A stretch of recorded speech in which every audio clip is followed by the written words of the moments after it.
सद्गुरुनाथ महाराज की जय।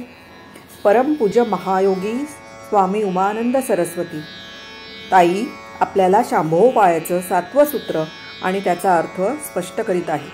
तर 7वं सूत्र कोणते? जाग्रत स्वप्न सुषुप्त भेदे तुर्या भोग संभवाहा। परमपूज्य ताई म्हणतात, जेव्हा गुरु कृपा करतो, आत्मबोध देतो, आपली जाणीव बदलतो, म्हणजेच मी जीवन असून मी शिव आहे, मी भैरव आहे अशी सतत जाणीव होते, तेव्हा द्वैतभाव नष्ट होऊन अद्वैत भाव म्हणजे सर्वत्र समता अनुभवास येते। वृत्ती समाधानी होते, आनंदी होते, यालाच तुर्यावस्था म्हणतात।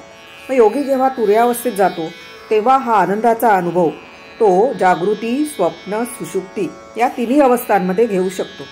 जरी या अवस्थांमध्ये फरक आहे तरी सुद्धा, असा या सूत्राचा अर्थ आहे।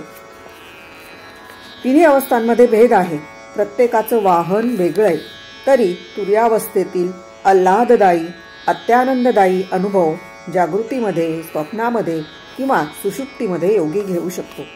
तुर्यावस्था ह्या तिन्ही अवस्थांचा आधार आहे, तिन्ही अवस्थांची साक्षी आहे।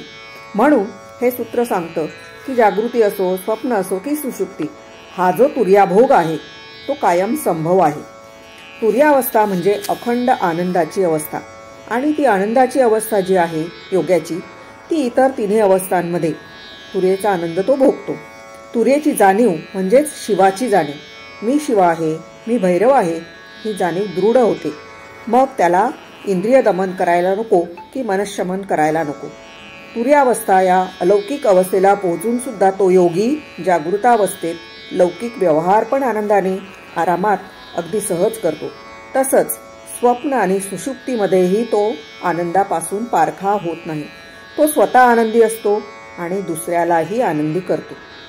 सद्गुरुनाथ महाराज की जय।